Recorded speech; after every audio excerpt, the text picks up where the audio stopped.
നമസ്കാരം. മമ്മൂട്ടി കമ്പനിയുടെ നിർമ്മാണത്തിലെത്തിയ അഞ്ചാമത്തെ ചിത്രമായ ടെർബോ ഏകദേശം 11 ദിവസങ്ങൾ ഇന്ന് പിന്നിടുകയാണ്. ചിത്രത്തിന്റെ രണ്ടാം ഞായറാഴ്ചയായ ഇന്ന് തീ കളക്ഷനാണ് ചിത്രം ബോക്സ് ഓഫീസിൽ നിന്നും മമ്മൂട്ടി കമ്പനിയുടെ നിർമ്മാണത്തിലെത്തിയ ആദ്യത്തെ മാസ് മസാല എന്റർടൈൻമെന്റ് ചേരുവകളുള്ള ചിത്രമായ ടെർബോ ഏകദേശം ബഡ്ജറ്റായി കണക്കാക്കപ്പെടുന്നത് 40 കോടിക്ക് താഴെയാണ്.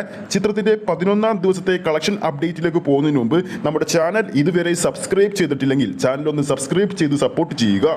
ടെർബോ സിനിമയുടെ 11ാം ദിവസമായി ഇന്ന് ഞായറാഴ്ച കേരള ഷോ കൗണ്ടുകളുടെ എണ്ണം നോക്കുമ്പോൾ ട്രാക്കിംഗ് വെബ്സൈറ്റുകൾ പുറത്തുവിടുന്നത് ഇതുവരെ കളിച്ചിരിക്കുന്നത് ഏകദേശം 668 ഷോകളാണ്. ഇതുവരെ ചിത്രം കാണാൻ വേണ്ടി എത്തിയിരിക്കുന്നത് 85,000-ന് മുകളിലുള്ള ആൾക്കാരാണ്. ഓരോ തിയേറ്ററിലുമുള്ള ആവറേജ് ഒക്യുപ്പൻസി എന്ന് പറയുന്നത് 41% മുകളിലാണ്. ചിത്രം ഏകദേശം 30-ന് മുകളിലുള്ള ഹൗസ്ഫുൾ ഷോകളും ചിത്രം ഇന്ന് കേരളത്തിൽ കളിച്ചിട്ടുണ്ട്. ഇനി രണ്ടാമത്തെ ഞായറാഴ്ചത്തെ ഈ സമയം വരെയുള്ള കേരള ട്രാക്കിംഗ് കളക്ഷൻ എന്ന് പറയുന്നത് 1,27,00,000 രൂപയാണ്. ഇങ്ങനെ നോക്കുമ്പോൾ ചിത്രത്തിന്റെ രണ്ടാം ഞായറാഴ്ച കേരള ബോക്സ് ഓഫീസിൽ നിന്ന് മാത്രമായിട്ട് 2 കോടിക്ക് മുകളിൽ കളക്ട് ചെയ്യുമെന്ന് തീർച്ചയായി കഴിഞ്ഞിരിക്കുകയാണ്.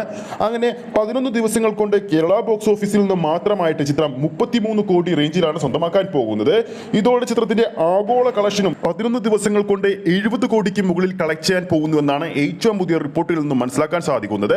ഇത് സംബന്ധിച്ചുള്ള ഒഫീഷ്യൽ അനൗൺസ്മെന്റ് നാളെ തിങ്കളാഴ്ച വൈകുന്നേരം മമ്മൂട്ടി കമ്പനി തന്നെ ഒഫീഷ്യലായിട്ട് തന്നെ പുറത്തുവിടുന്നതായിരിക്കും. അതോടൊപ്പം റെസ്റ്റ് ഓഫ് ഇന്ത്യൻ ബോക്സ് ഓഫീസിലും ചിത്രം 11 ദിവസങ്ങൾ കൊണ്ട് 5 കോടിക്ക് മുകളിലാണ് കളക്ട് ചെയ്യാൻ പോകുന്നത്. അപ്പോൾ ടെർബോ സിനിമയുടെ കൂടുതൽ അപ്ഡേറ്റുകൾക്ക് വേണ്ടി നമുക്ക് കാത്തിരിക്കാം. വീഡിയോ ഇഷ്ടപ്പെട്ടെങ്കിൽ വീഡിയോ ലൈക്ക് ചെയ്യാനും ചാനൽ സബ്സ്ക്രൈബ് ചെയ്യുന്ന കാര്യം വീണ്ടും ഓർമ്മിപ്പിക്കുകയാണ്.